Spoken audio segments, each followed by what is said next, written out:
Hey guys, welcome back to new video. Present right now నేను Tirupati railway station దగ్గర ఉన్నాను. మీకు ఎదురుగుండా ఒక పెద్ద బిల్డింగ్ కనపడుతుంది కదా, అదే విష్ణు నివాసం. అక్కడ నేను వెళ్ళి ఫ్రెష్ అప్ అయ్యి రెడీ అయిపోయి మళ్ళీ అక్కడి నుంచి నేను బస్సు ఎక్కాను. ఇక్కడే మీకు బస్సెస్ అందుబాటులో ఉంటాయి. మీరు ఎక్కడి నుంచి ఎక్కడికి వెళ్ళాలన్నా సరే మీకు ఎక్కడే బస్సెస్ అందుబాటులో ఉంటాయి. నేను వచ్చేసి ఆల్రెడీ మీరు నా థంబ్‌నెయిల్‌లో చూసే ఉంటారు కదా, నేను అక్కడికి వెళ్ళబోతున్నాను.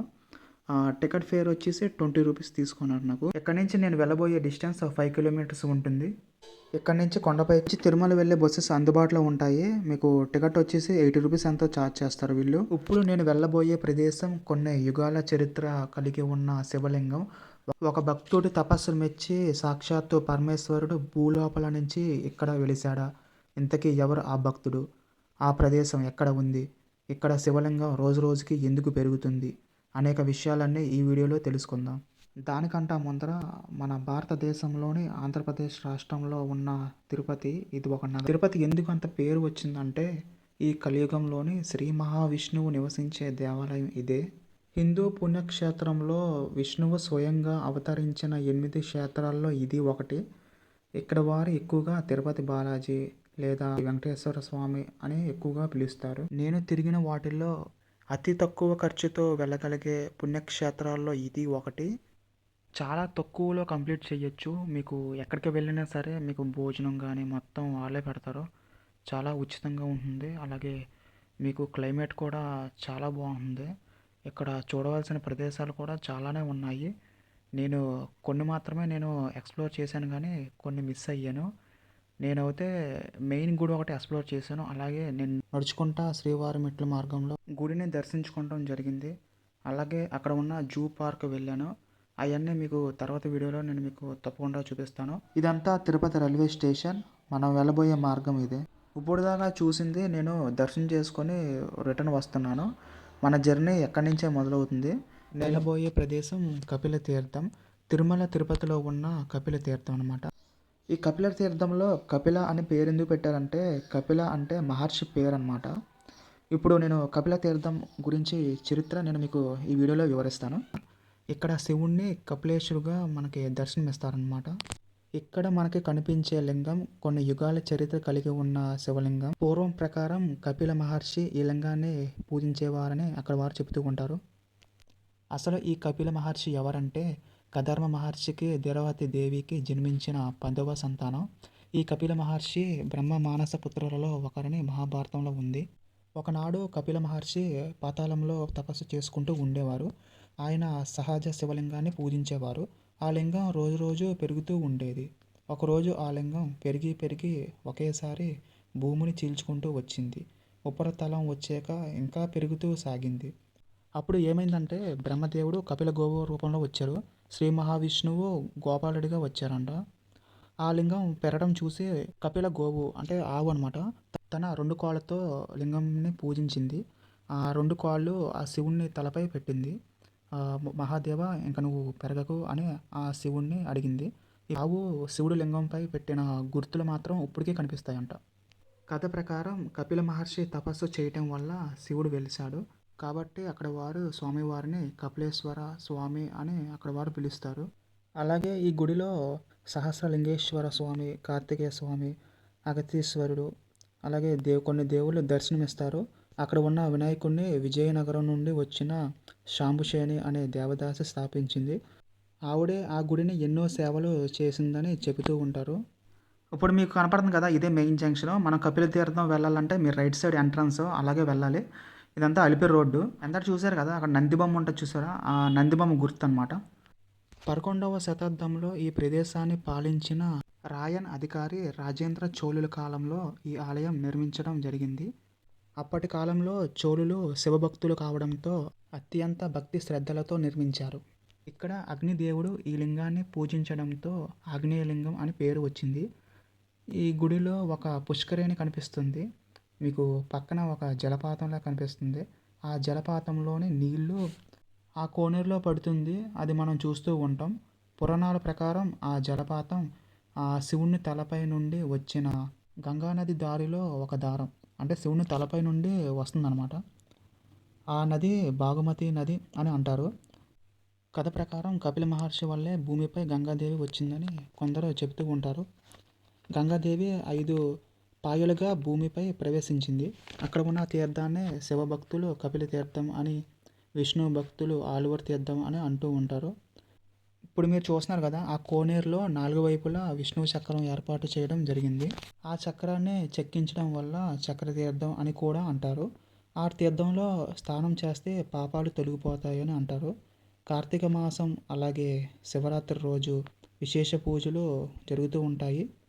అక్కడికి చాలామంది భక్తులు ఎక్కువగా వస్తూ ఉంటారు.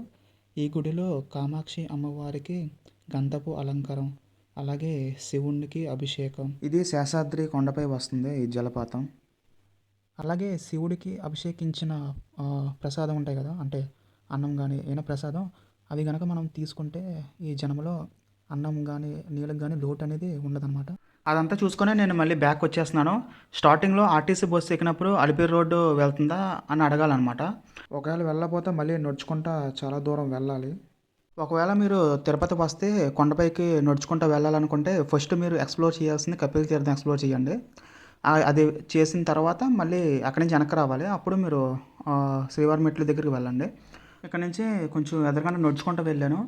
ఇది కొంచెం పైకెక్కి చూస్తే ఇదంతా వ్యూ మాత్రం ఎలా ఉంటుంది, గుడి మొత్తం బయటంతా ఎలా ఇక్కడ నుంచి మళ్ళీ కొంచెం ఎదురుగంట వెళ్తే మీకు అక్కడ జంగిల్ బుక్ పార్క్ అని ఒకటి ఉంటుంది. ఇప్పుడు మీకు కనబడుతుంది కదా, ఇదంతా జంగిల్ బుక్ పార్క్ ఎంట్రన్స్. అంటే ఇటువైపు దారి, ఇంకోవైపు కూడా దారి ఉంటుంది. అది నేను మీకు తర్వాత చెప్తాను. ఇదంతా జంగిల్ బుక్ పార్క్ ఎంట్రన్స్. మీకు బయటే పార్కింగ్ అంతా ఉంటుంది. ఇక్కడ బోర్డు కనపడుతుంది కదా, few animals living in jungle book అని. అక్కడ డిస్ప్లేలో జంతువులు కొన్ని పిక్చర్స్ ఉన్నాయి. నాకైతే కొన్ని కనపడలేదు. నేను నిప్పుకోళ్ళు మాత్రం కొన్ని చూశాను. నాకు తెలిసి రాత్రి అయితే నాకు తెలిసి ఉండొచ్చు. కొంచెం లోపలికంట వెళ్ళాలి. ఒక రూట్ ఉంటుంది. నేను ట్రెక్కింగ్ పైకంట వెళ్ళాను. అక్కడ కొంచెం దూరం వరకు వెళ్ళాను. మళ్ళీ అక్కడి నుంచి వెళ్ళకూడదని రెస్ట్రిక్షన్స్ కొన్ని ఉన్నాయి. నేను అవన్నీ కొన్ని క్లిప్స్ షూట్ చేయలేదు. ఇదంతా బ్రిడ్జ్ అనమాట. అంటే దివ్యారామం పార్క్ ఒకటి ఉంటుంది. వెళ్ళాలంటే ఈ మధ్యలో ఒక బ్రిడ్జ్ కనెక్షన్ అనేది ఉంటుంది. ఇదంతా ఇక్కడ వాకింగ్ కానీ లేకపోతే ఎక్సర్సైజ్, మెడిటేషన్ గట్టా ఇక్కడ అన్నీ చేసుకోవచ్చు. అలాగే కొన్ని సైంటిఫిక్ నేమ్స్ సంబంధించిన మొక్కలు ఉన్నాయి. ఇది వచ్చేసి బ్రిడ్జ్ కనెక్షన్. అంటే దివ్యారామం పార్క్ వెళ్ళే దారికి అలాగే జంగిల్ బుక్ పార్క్కి మధ్యలో ఒక బ్రిడ్జ్ కనెక్షన్ ఉంటుంది. అది ఇదే.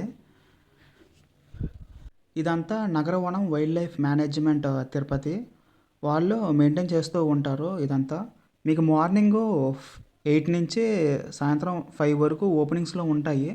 మామూలుగా ఎంట్రన్స్ ఫీజు వచ్చేసి 10 రూపీస్ తీసుకుంటారు. నేను వెళ్ళినప్పుడు అయితే నాకు ఛార్జ్ ఏం చేయలేదు. ఇప్పుడు మీకు వెళ్ళే రూట్ కనపడుతుంది కదా, ఇది ఇంకో రూట్ అనమాట. ఇదంతా ట్రెక్కింగ్ అనమాట. అంటే పైకంట నడుచుకుంటూ వెళ్ళాలి.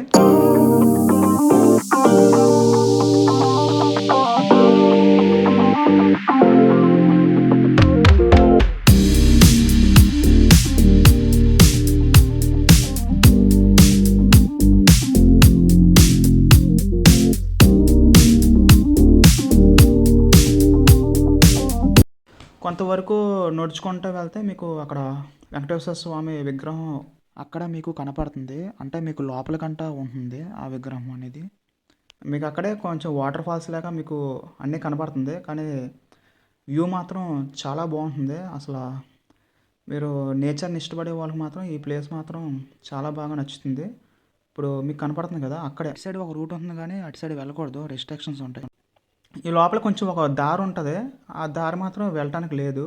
మళ్ళీ అక్కడి నుంచి నేను ఇదంతా చూసుకొని మళ్ళీ బ్యాక్ వచ్చేసాను. ఇక్కడ మాత్రం నేను చాలాసేపు ఉన్నాను. నాకు ఈ ప్లేస్ మాత్రం చాలా బాగా నచ్చింది. మళ్ళీ అక్కడి నుంచి నేను ఇంకా కొంచెం ఎదరగంట వెళ్ళాలి. ఒకవేళ మీరు అలసిపోతే అక్కడ కూర్చోడానికి కూడా ఉంటాయి. ఇదంతా బ్రిడ్జ్, మళ్ళీ ఇంకో బ్రిడ్జ్ ఇది. మళ్ళీ ఎక్కడి నుంచి మళ్ళీ కొంచెం ఎదరగంట వెళ్తే మీకు అక్కడ రకరకాల చెట్లు ఉన్నాయి. నేనైతే ఎర్రచందనం చెట్టు ఎప్పుడూ చూడలేదు. ఫస్ట్ టైం మాత్రం నేను అక్కడ చూశాను. ఇది కనపడుతుంది కదా, అదే ఎర్రచందనం చెట్టు. అలాగే ఇంకా చాలా ప్లాంట్స్ ఉంటాయి, రకరకాల ప్లాంట్స్. వాటికి సంబంధించిన సైంటిఫిక్ నేమ్స్ ఉంటాయి. కొన్ని పిక్చర్స్ నేను మీకు చూపిస్తాను, చూడండి.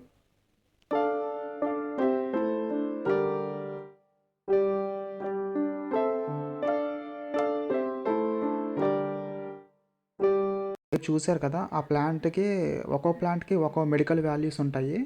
ఇప్పుడు మీకు కనపడేది ఎర్రచందనం చెట్టు ఉంది కదా, ఇక్కడ సీక్రెట్ కెమెరాస్ అన్నీ కూడా ఉంటాయంట. నేను ఒక అతన్ని అడిగితే అలా చెప్పాడు.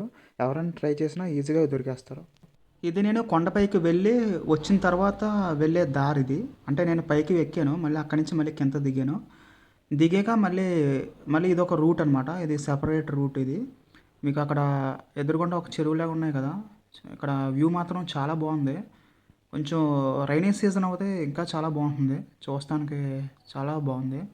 అక్కడ చిన్న బ్రిడ్జు, అలాగే ఇక్కడ చిన్న చిన్న పార్క్స్ కూడా ఉన్నాయి.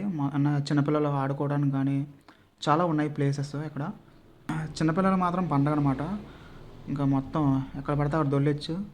మళ్ళీ అక్కడ నుంచి చిన్న బ్రిడ్జ్ లాగా ఉంది. మళ్ళీ అక్కడ నుంచి కొంచెం ఎదురుకంట వెళ్తే మీకు ఇక్కడ కొన్ని పెయింటింగ్స్ ఉన్నాయి. రకరకాల పక్షులు సంబంధించిన పెయింటింగ్స్ కొన్ని ఉన్నాయి. కొన్ని మీకు చూపిస్తాను, చూడండి.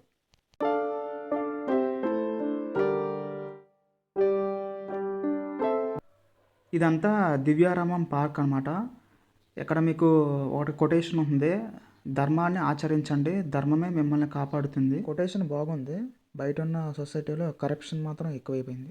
అలాగే అక్కడ రాసులకు సంబంధించిన ప్లాంట్స్ కూడా ఉన్నాయి.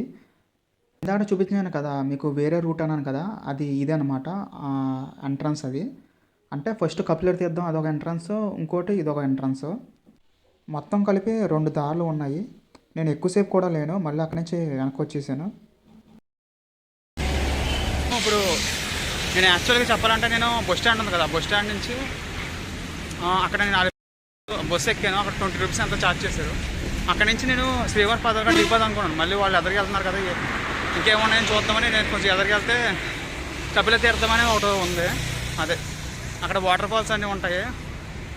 జస్ట్ అది చూసారు అంతే. చూసి దర్శనం చేసుకోలేదు, జస్ట్ చూసి అక్కడ ఉండి మళ్ళీ రిటర్న్ వచ్చేసాను. మళ్ళీ అక్కడి నుంచి నేను నడుచుకుంటూ వచ్చాను. ఇది వచ్చేసి 2 కిలోమీటర్స్. ఇది బ్యాక్ సైడ్ అనమాట. ఇప్పుడు మీకు ఫ్రంట్ సైడ్ వచ్చి శ్రీవారి మెట్లు వెళ్ళే దారి, అది మీకు నేను నెక్స్ట్ వీడియోలో మీకు చూపిస్తాను. ఈ వీడియో మీకు కనుక నచ్చితే తప్పకుండా లైక్ చేయటం మాత్రం మర్చిపోవద్దు. Thank you for watching.